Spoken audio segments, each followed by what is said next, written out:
Olá! Hoje a gente vai mergulhar numa das obras mais marcantes e, ao mesmo tempo, desconcertantes do século XX, Tristes Trópicos, de Claude Lévi-Strauss. Agora, sabe aquela imagem clássica de aventura, de um herói desbravador? Então, pode esquecer. Esta aqui é uma jornada que mostra a realidade nua e crua da exploração e que basicamente destrói a fantasia de descobrir mundos perdidos. Olha só essa frase. Pensa bem. Isso vindo de alguém no meio de uma expedição na Amazônia. Já prepara a gente para o que vem pela frente, né? Levi-Strauss já manda a real logo de cara. A realidade da expedição dele foi muito, mas muito diferente do que a gente imagina. A tal da aventura, no fim das contas, virou um longo exercício de paciência e, principalmente, de desilusão. A primeira parte da expedição foi uma caminhada de 3 meses. E é bom tirar da cabeça aquela imagem de selva verdinha, cheia de vida. Não era nada disso. O cenário era um planalto cego, uma paisagem quase queimada pelo sol, sabe? Monótona. Era só poeira e calor, dia após dia. E o mais curioso é como a grande aventura se transforma numa rotina quase de escritório. Longe de descobertas incríveis a todo momento, os dias eram uma lista de tarefas. Tarefas exaustivas, metódicas. O explorador acabou virando uma espécie de gerente de acampamento. Até a comida refletia essa situação difícil. A base da alimentação era o charque, aquela carne seca. Imagina só, todo santo dia eles tinham que limpar verme da carne. Só pro dia seguinte ela tá infestada de novo. E aí, em um contraste brutal, quando raramente conseguiam caçar um porco do mato, era uma festa. Um momento de alegria tão intenso que Lévi-Strauss disse ser mais embriagador que o vinho. Mas aí, a jornada sofre uma virada radical. Depois de meses naquela aridez, naquela fome, a expedição finalmente chega ao vale de um rio. E o mundo, literalmente, ganha novas cores, novos sabores. Aquele deserto seco ficou para trás e deu lugar a um verdadeiro paraíso de abundância. A monotonia foi engolida por uma explosão de vida, de sons, de cheiros. A luta diária para conseguir o que comer se transformou, assim, da noite para o dia, num banquete constante.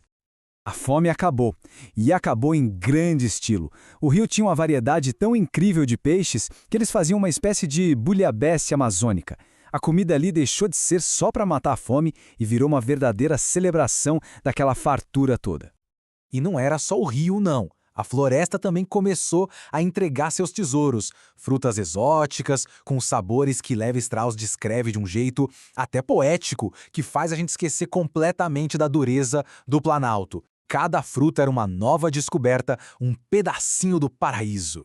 Essa abundância toda levou a uma imersão total naquele novo mundo.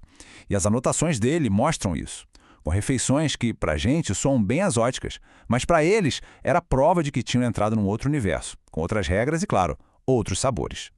E aqui, a jornada chega ao seu ponto máximo.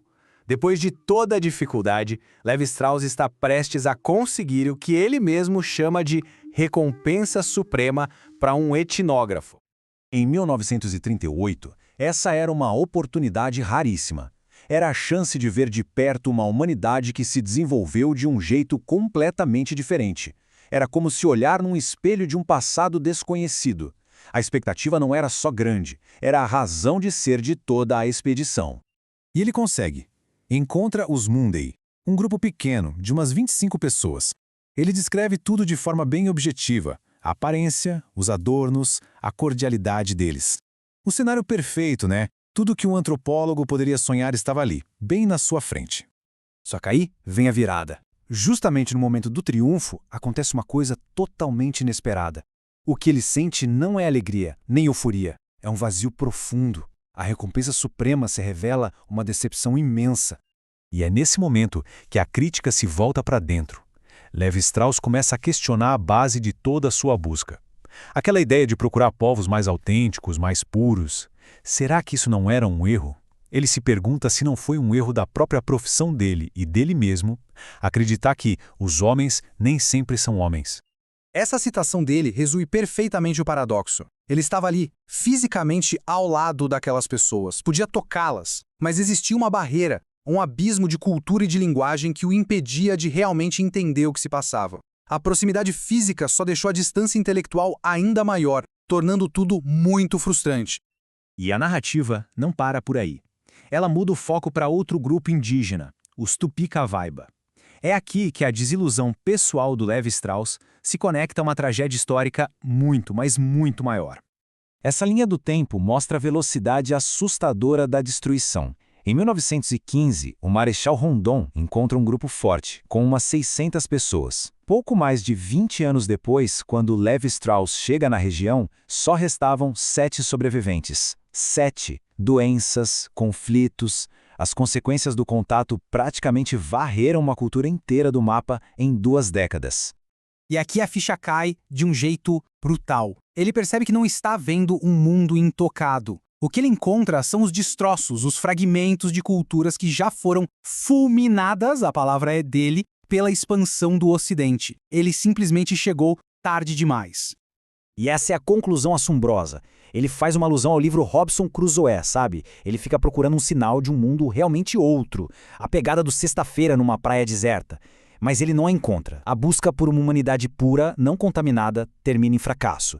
E a pergunta que fica no ar é: esse mundo algum dia existiu ou a própria busca do explorador é o que no fim o destrói?